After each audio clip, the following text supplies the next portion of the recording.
Selamat pagi, perkenalkan nama saya Heri Setiabekti. Saya merupakan dosen di Poltekkes Kemenkes Denpasar jurusan Teknologi Laboratorium Medis. Bidang keahlian dan keilmuan saya adalah ilmu teknologi laboratorium medis dan ilmu biomedis khususnya imunologi. Pada kesempatan ini saya akan menjelaskan terkait salah satu mata kuliah yang saya ampu yaitu imunologi serologi 1. Mata kuliah ini merupakan salah satu mata kuliah inti yang terdapat di jurusan teknologi laboratorium medis dengan jumlah bobot SKS sebanyak 2 SKS, yaitu 1 SKS untuk teori dan 1 SKS untuk praktikum. Adapun deskripsi mata kuliah imunologi serologi 1, mata kuliah ini mempelajari tentang imunitas dan kekebalan serta pemeriksaan imunologi pada laboratorium medis yang berguna untuk mengetahui derajat atau status kesehatan dan perjalanan suatu penyakit dengan pembahasan antara lain konsep dasar imunologi, sistem imun, respon imun innate dan adaptif, gangguan respon imun, serta teknik pemeriksaan imunologi dengan metode aglutinasi, presipitasi, imunokromatografisi, dan ELISA mulai dari tahap pra-analitik, analitik, dan pasca-analitik.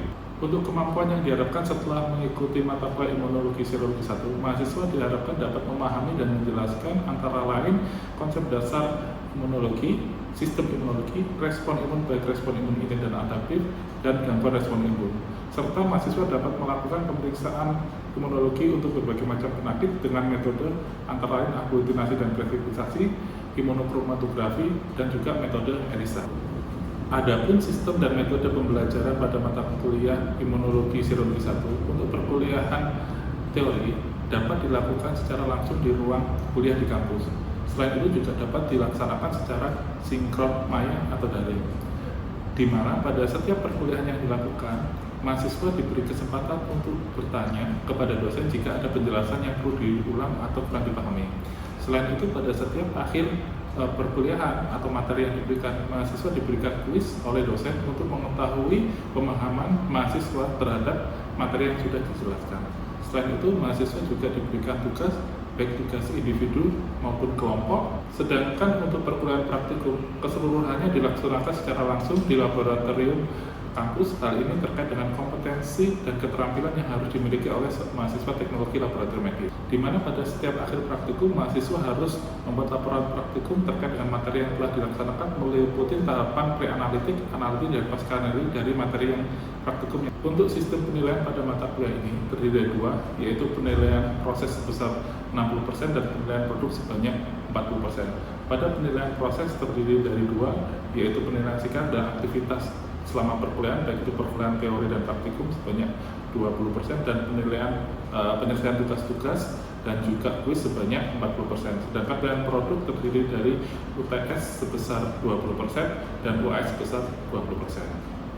Selanjutnya, saya akan menyajikan salah satu contoh pemberian materi pada mata kuliah imunologi serologi 1 dengan pokok bahasan konsep dasar imunologi dengan pendekatan DIA, delivery, interesting, dan assessment. Pada tahapan delivery ini, saya akan menjelaskan terkait dengan materi-materi sesuai dengan pokok bahasan yaitu konsep dasar imunologi. Pada tahap interacting adalah adanya komunikasi tanya jawab saya dengan mahasiswa terkait dengan materi yang mereka tanyakan atau kurang jelas.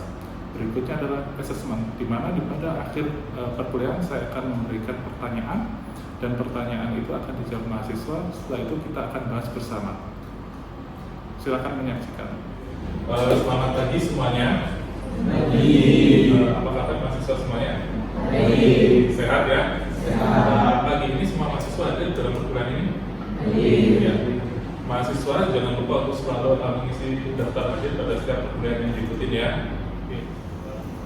Baik, kita mulai perkuliahan pagi ini dengan materi konsep dasar imunologi. Selama saya memberikan materi, jika mahasiswa ada yang kurang paham atau kurang jelas, dapat mengangkat tangannya dan menyampaikan bagian mana yang perlu diulang dan dijelaskan. Pada pagi ini ada beberapa sub bahasan yang akan kita pelajari terkait dengan materi konsep dasar imunologi. Yang pertama adalah pendahuluan. Kita nanti akan belajar terkait dengan pengertian imunologi. Habis itu masih dalam pendahuluan kita akan mempelajari hubungan antara penyakit, infeksi, dan vaksinasi. Terus habis itu kita akan belajar terkait dengan imunitas. Di dalamnya nanti ada pengertian imunitas, pembagiannya imunitas, bagaimana sifat-sifat imunitas tersebut, dan tahapan atau mekanisme bekerjanya. Berikutnya kita ada belajar terkait dampak respon imun yang ditimbulkan.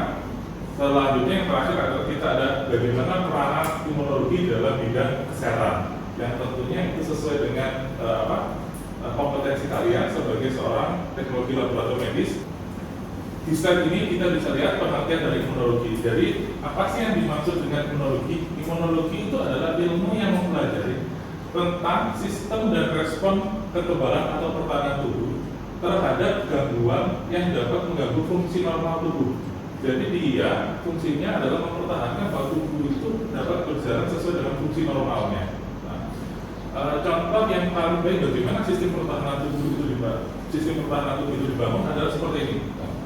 Di slide ini kita lihat bahwa saat kita divaksinasi atau imunisasi, di sini semuanya sudah kan dapat vaksinasi dan imunisasi, itu yang akan timbul karena kekebalan atau yang disebut dengan imunitas. Sebagai contoh, ini kita ada penyakit infeksi, ada hepatitis B, hepatitis A, difteri, polio, dan tetanus. Saat kalian divaksinasi atau misalnya hepatitis B, yang muncul adalah kekebalan atau imunitas terhadap hepatitis B, bukan terhadap penyakit yang lainnya. Oleh sebab itu, ini disebut protein yang spesifik atau pertahanannya spesifik, ya, seperti itu. Berikutnya, apa sih yang dimaksud dengan imunitas? Nah, imunitas itu adalah mekanisme, ya, cara kerja pertahanan tubuh terhadap benda asing. Supaya apa? Supaya fungsi normal tubuh itu tetap sesuai dengan normalnya, fungsionalnya. Benda asing itu apa saja sih yang bisa mengganggu pertahanan tubuh? Pertama ada mikroorganisme dan produknya. Contohnya apa? Virus, bakteri, parasit, jamur, ya kan? Itu mikroorganisme. Produknya banyak, endotoksinnya, ya kan? Virulennya dan sebagainya. Habis itu makanan, ya kan? Bahan kimia juga itu merupakan bahan obat dan debu, seperti itu. Nah, bagaimanakah tahapan dari imunitas pertahanan tubuh? Kalau dari studi ini kita dilihatkan bahwa pada satu individu yang sehat atau anormal, dia sudah terdapat sistem imun. Ya, jadi kalau seperti kalian itu sudah mempunyai sistem imun dari sejak kalian lahir. Nah, sistem itu ada di dalam tubuh. Dia akan bekerja jika ada paparan benda asing. Tentu yang sebutnya respon imun. Ya kan? Respon imun inilah yang akan bertindak untuk mengeliminasi si benda asing atau antigen. Respon imun itu dibagi menjadi dua. Respon imun spesifik, non spesifik, dan respon imun spesifik. Nama lainnya adalah innate sama respon imun adaptif. Ini dibagi lagi menjadi respon imun seluler sama respon imun humoral. Ya, dari kata-katanya kalau seluler itu dia diperankan atau dimainkan oleh sel-sel yang memang tugas utamanya bertanggung jawab terhadap pertahanan tubuh. Kalau humoral ini sifatnya terlarut, misalkan protein. Ya, antibodi termasuk juga adalah protein, seperti itu. Nah, kita sekarang lihat tadi sudah dijelaskan di slide sebelumnya terkait dengan imunitas innate atau non spesifik, ya. Apa sih imunitas innate? Ya, imunitas innate adalah semua unsur yang berperan dalam proteksi atau pertahanan tubuh terhadap benda asing yang sudah tersedia sejak lahir. Jadi sudah ada sejak lahir dan bekerja segera setelah terjadi paparan. Ya, jadi dia bekerja tersedia sejak lahir dan bekerja secara. Contohnya apa? Itu lapisan kulit kita. Nah, lapisan kulit itu juga merupakan bagian dari sistem pertahanan tubuh yang sifatnya adalah innate, ya kan, seperti itu. Berikutnya adalah sistem imunitas adaptif atau namanya accurate. Ya, jadi apa sistem imunitas accurate atau adaptif tadi? Itu ada sistem imun yang bekerja sama dengan sistem imun innate yang dia diperoleh, ya, setelah ada paparan antigen. Nah, namanya accurate atau didapat. Sifatnya sistem imunitas lebih spesifik untuk antigen yang terpapar dan bekerja relatif lebih lambat dari innate immunity. Sampai sini mahasiswa mungkin ada yang mau ditanyakan? Ya, silakan. Oh ya, ada dua ya. Ya, satu dulu silakan. Baik Bapak, terima kasih atas kesempatan yang telah diberikan. Sebelumnya, perkenalkan saya Putri Intan Eviamina Sinta. Mohon izin bertanya kepada Bapak, apa sih yang dimaksud dengan sistem imun dan respon imun? Terima kasih. Ya, terima kasih Intan. Ya, kita jawab dulu satu ya. Oke. Pertanyaannya bagus ya. Mungkin tadi sudah saya jelaskan juga ya. Saya berbeda. Jadi sistem imun itu adalah suatu jaringan atau organ yang sudah ada sejak lahir, ya kan? Dan dia mempunyai tugas utama adalah untuk mempertahankan tubuh dari paparan benda asing yang bisa mengganggu fungsi normal dari tubuh tersebut. Sedangkan respon imun besar atau protein yang dibangkitkan oleh sistem imun dengan tujuan adalah untuk mengeliminasi si benda asing atau antigen tersebut, ya, seperti itu. Cukup jelas ya, Intan? Ya, terima kasih. Berikutnya tadi ada dua, siapa? Silakan. Baik, terima kasih atas kesempatannya Bapak. Perkenalkan, saya Kadek Dinda Pranya Cahyani. Mohon izin bertanya, dari penjelasan tadi, apa sih perbedaan dari respon imun humoral dan respon imun seluler?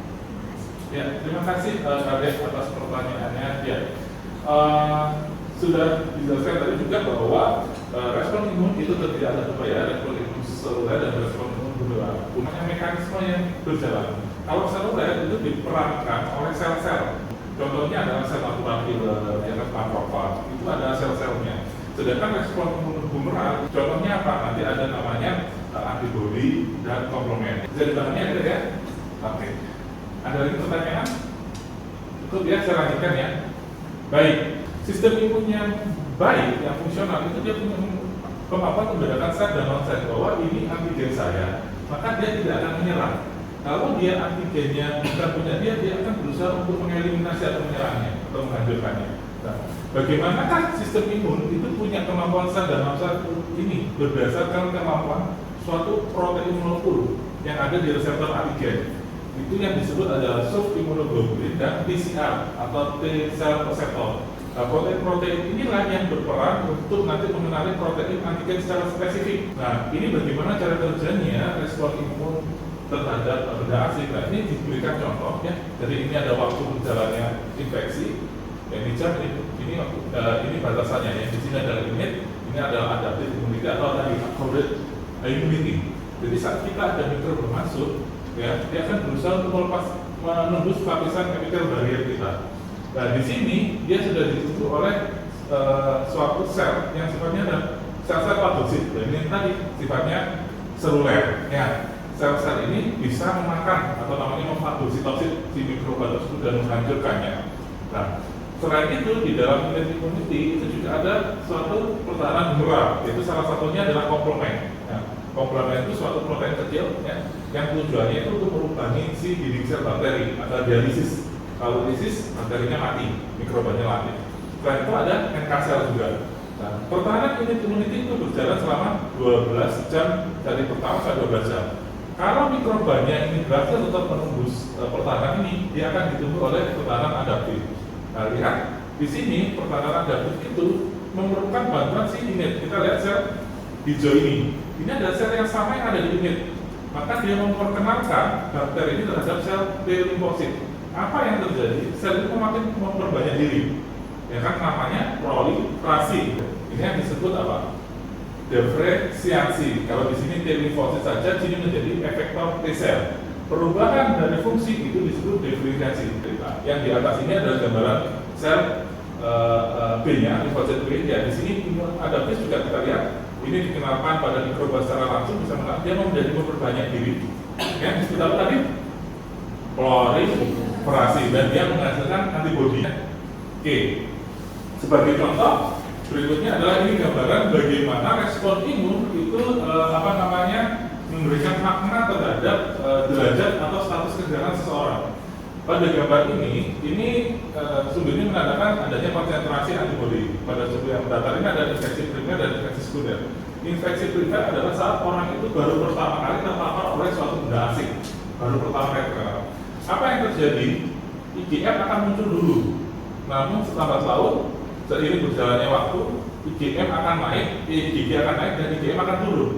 Ini adalah antibody. Antibody tadi dihasilkan oleh apa? Sel limfosit B.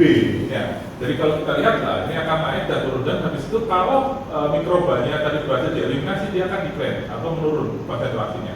Nah, selama perjalanan hidupnya ternyata individu tersebut terpapar kedua kali oleh infeksi yang pertama, sama, bakterinya sama, tapi rentang waktunya berbeda. Misalkan ini pada tahun 2000 gitu ya, ini terpapar pada 2010. Apa yang terjadi? Karena paparan yang kedua oleh bakteri mikroorganisme, ternyata kalau kita lihat pada ini kan baru pertama ya, ini naik IgG, tapi dalam waktu yang relatif pendek itu IgG-nya langsung naik. Kalau kan panjang tuh, terpapar, baru naik sebentar, baru itu, kalau langsung naik ya. Nah inilah yang bisa menandakan, karena nanti kita ada yang disebut namanya sel memori. Ya, sel memori itu adalah sel yang punya daya ingat terhadap infeksi pertama. Nah, jadi dia langsung bekerja segera saat ada paparan infeksi sekunder. Nah ini peranan dalam dunia laboratorium. Jadi membedakan bahwa orang ini baru terkena infeksi pertama atau kedua. Oke. Setelah itu kita harus mengatakan tadi terkait dengan perjalanan. Bagaimana dampak respon imun? Jadi kan respon imun tadi tujuannya adalah untuk mengeliminasi benda asing atau mikroba. Ternyata dia punya beberapa dampak. Nah, dampak itu harus dikontrol. Tidak semua dampak itu baik. Ini ada beberapa dampak. Yang pertama adalah inflamasi. Inflamasi itu apa sih? Inflamasi adalah suatu reaksi respon yang terjadi pada jaringan yang dengan tujuannya apa? Mengontrol infeksi dan memulai disuriper atau perbaikan jaringan. Jadi saat ada mikroba masuk ke dalam tubuh, tentu saja dia akan menginvasi sel-sel kita. Terjadi kerusakan, itu harus diperbaiki. Berikutnya adalah reaksi hipersensitivitas. Apa sih hipersensitivitas itu? Itu reaksi imun yang terjadi untuk mengeliminasi benda asing. Namun, nah ada tamunya ya, ada tapinya. Reaksi itu terjadi berlebihan sehingga host atau individu tersebut malah mengalami kesakitan. Seperti itu. Ini adalah salah satu dampak respon imun yang tidak baik, yang tidak bisa terkontrol dan tidak dapat dikontrol oleh sistem imun. Yang berikutnya adalah terkait dengan autoimunitas. Ya. Apa sih autoimunitas itu? Autoimunitas itu adalah ketidakmampuan atau suatu respon imun atau sistem imun untuk mengenali sel antigen dan non sel antigen yang tadi di awal. Sistem imun yang baik harus mengenali sel antigen dan non sel antigen, ya, sehingga dia menyerang sel atau jaringan sendiri, malah merusak sifatnya seperti itu ya. Banyak sekali peranan imunologi dalam bidang kesehatan, ya. Untuk diagnosa, ya ini kalian ya sebagai seorang ahli teknologi laboratorium nanti memeriksa diagnosisnya apa? Ini yang pertama ada deteksi antibodi dan antigen yang menggunakan tes serologi. Berikutnya pada bidang penelitian, banyak sekali peranan imunologi dalam bidang penelitian. Misalkan adalah ELISA. ELISA itu satu teknik yang disebut enzim-like immunosorban assay ya. Terus itu ada Western blot, itu untuk pemeriksaan protein, imunohistokimia, itu pewarnaan jaringan menggunakan antibodi dan aktivitas kromatografi. Banyak lagi peranan imunologi di bidang kesehatan, ya seperti itu. Oke, saya rasa itu mungkin sudah beberapa slide terakhir. Sampai saat ini ada yang mau ditanyakan atau diskusikan mahasiswa? Cukup jelas semuanya? Jelas ya? Ya. Kalau begitu saya hanya bertanya. Coba jelaskan bagaimana perbedaan kadar imunoglobulin atau antibodi M dan G pada infeksi primer sama infeksi sekunder atau infeksi pertama dan infeksi yang kedua. Ya, siapa yang bisa? Ya, silakan. Baik, terima kasih Bapak atas kesempatannya. Perkenalkan, nama saya Febri Jaya. Mohon izin untuk mencoba menjawab. Jadi saat infeksi primer berlangsung itu belum terbentuk sel memori, sedangkan pada saat infeksi sekunder itu sudah terbentuk sel memori setelah paparan antigen yang pertama. Sekian dari saya. Terima kasih. Ya, terima kasih Abid ya. Infeksi primer itu belum terbentuk yang namanya sel memori. Yang sel memori yang karena tadi pertanyaan antibodi, sel memorinya ada sel memori limfosit B. Seperti itu, karena yang hasil antibodi adalah limfosit B. Nah, pada paparan kedua, sel memori itu sudah terbentuk, sudah ada. Dia di organ kita, jadi saat ada paparan kedua dia langsung bekerja. Nah, kenapa? Pada paparan kedua, IgM itu IgG lebih tinggi konsentrasinya daripada si IgM. Ya. Baik, pertanyaan kedua, bagaimana sel antigen itu bekerja pada respon imun autoimunitas? Ada yang bisa jawab? Oh iya, silakan. Baik, terima kasih Bapak atas kesempatannya. Perkenalkan, nama saya Dewi Pratesa Devi. Saya mohon izin mencoba menjawab. Untuk sel antigen pada autoimunitas itu antigen diri yang mengacu pada sistem kekebalan tubuh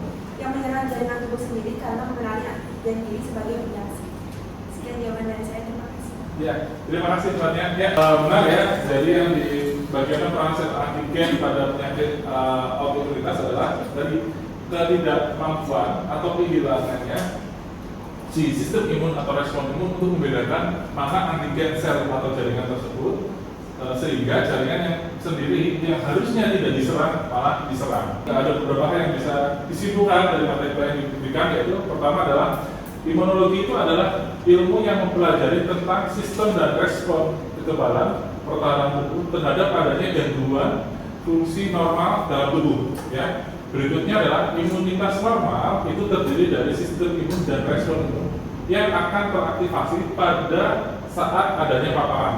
Ya. Respon imun yang terdiri dari respon imun innate atau alami dan respon imun adaptif atau bawaan itu bekerja sama dalam memberikan imunitas kepada tubuh.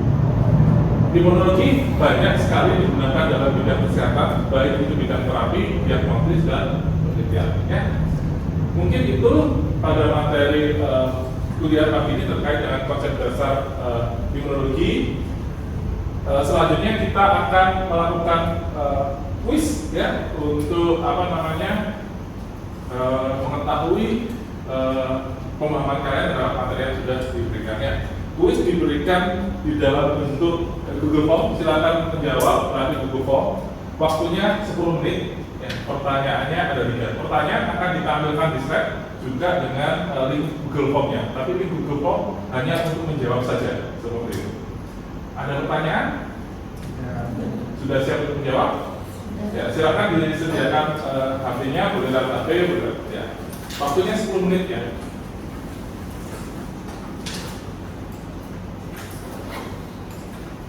Sambil kalian menyiapkan HP-nya, nanti saya akan coba memberikan linknya.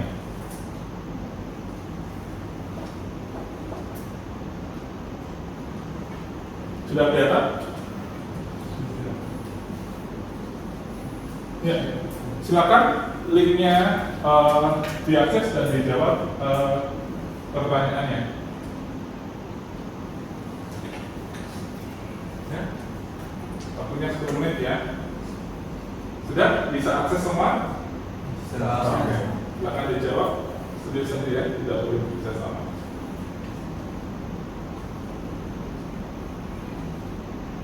Baik mahasiswa, untuk link jawaban dari pertanyaan yang ada di slide sudah ditutup.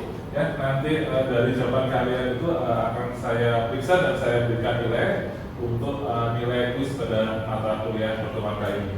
Ya. Untuk pertanyaan yang tadi, mahasiswa bisa menjawab semuanya? Bisa. Mari kita coba menjawab bersama ya. Untuk pertanyaan nomor 1, sebutkan pengertian fungsi imunitas. Mahasiswa ada yang ingin mencoba menjawab atau menyampaikan pendapatnya? Ya, silakan.